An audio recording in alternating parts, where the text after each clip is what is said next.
continuación revisaremos el tema de propiedades coligativas como parte de la práctica 4 del Laboratorio de Química General 2.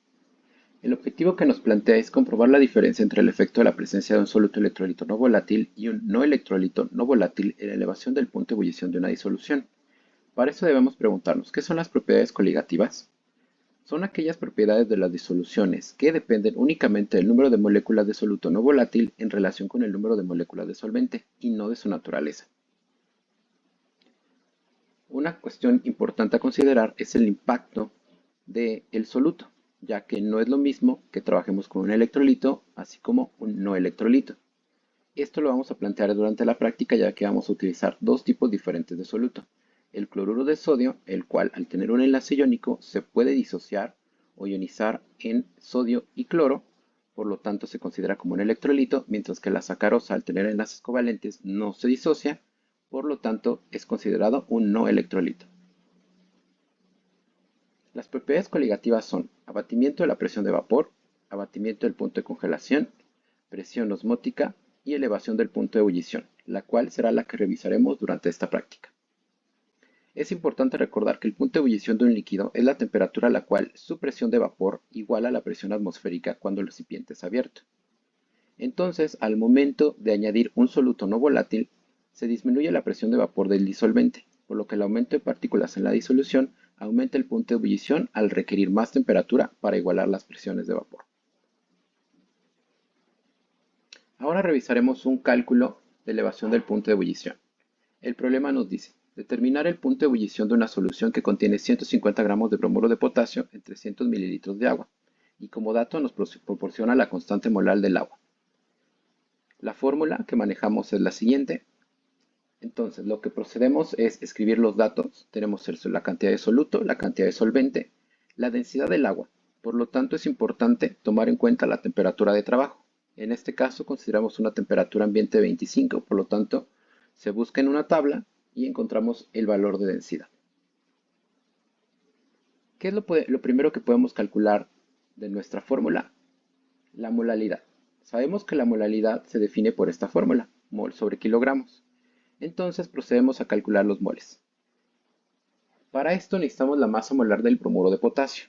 Buscamos las masas atómicas en la tabla periódica y procedemos a sumarlas. Por lo tanto, obtenemos la masa molar del bromuro de potasio. A continuación, sacamos los moles. Sabemos que estos se obtienen al dividir la masa entre la masa molar del compuesto.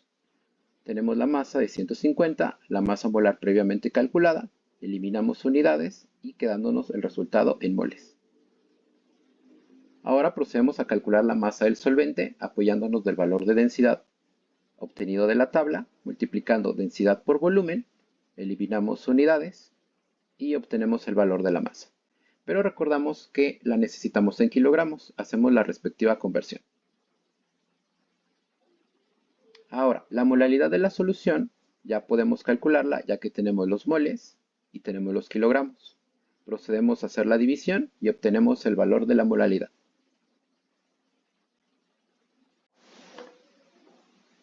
Ahora sí podemos aplicar nuestra formulita, la cual consiste en multiplicar la constante molar del agua por la molalidad de la disolución previamente calculada, sin olvidar el factor que se incluye en la ecuación, el cual en este caso adquiere un valor de 2. Esto debido a que el bromuro de potasio al disolverse en agua se disocia en dos iones. Tomen esto en consideración porque si utilizan un soluto de tipo no electrolito, el factor adquiere un valor de 1, por lo cual se puede anular.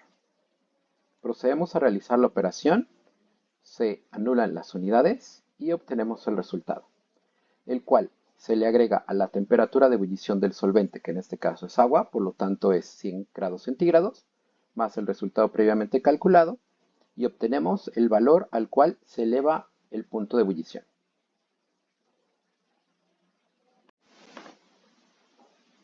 Los materiales, equipo y sustancias que vamos a utilizar son placa de calentamiento, soporte universal, termómetro, probeta 25 mililitros, piseta con agua destilada, dos matrazas Erlenmeyer de 25 mililitros, pinzas, vidrio de reloj, un agitador magnético, un mosaico, dos espátulas, dos pesamuestras, cloruro de sodio y sacarosa, así como balanza analítica. Comencemos con la parte experimental. La primera etapa consiste en pesar el cloruro de sodio y la sacarosa. Recuerda que si vas a limpiar la balanza, esta se debe de encontrar apagada. Separa el valor del pesamuestras. Se deben emplear las dos manos.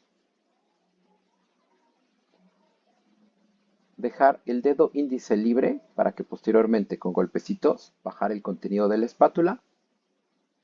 Y no debes llenar en exceso la espátula para evitar derrames. Sin embargo, si esto sucede, apagas la balanza, la limpias y reinicias todo el procedimiento. No olvides registrar tu dato obtenido tanto en el manual como en la bitácora. Se realizan 2 pesadas de 1 gramo por cada soluto.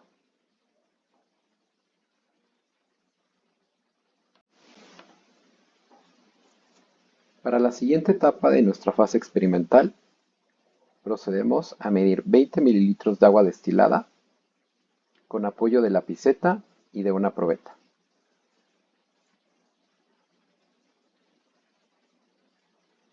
Los cuales posteriormente se agregan al primer matraz Erlenmeyer.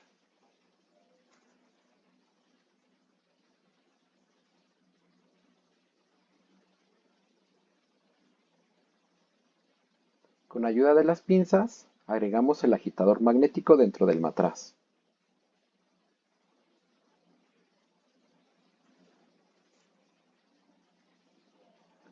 Previamente, el termómetro debe estar sujeto a las pinzas y al soporte universal.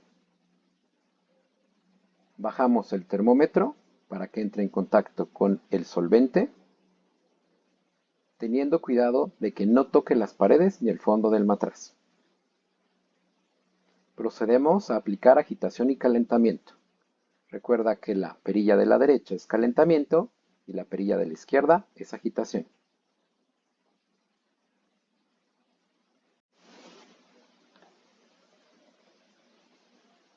Cuando se observe un burbujeo constante y la temperatura también permanezca constante, se realiza la toma de lectura de temperatura, obteniendo así la temperatura de ebullición del solvente. Se levanta el termómetro con ayuda de las pinzas y el matraz se coloca en el mosaico, ya que éste se encuentra caliente. Se procede a agregar el primer gramo de sal y se repite en los pasos anteriores.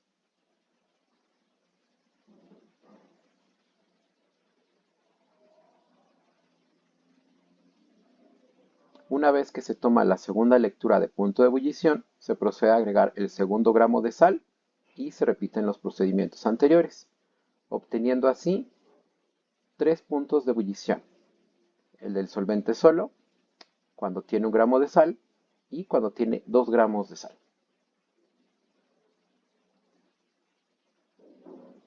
Todo este procedimiento se repite, pero ahora con sacarosa.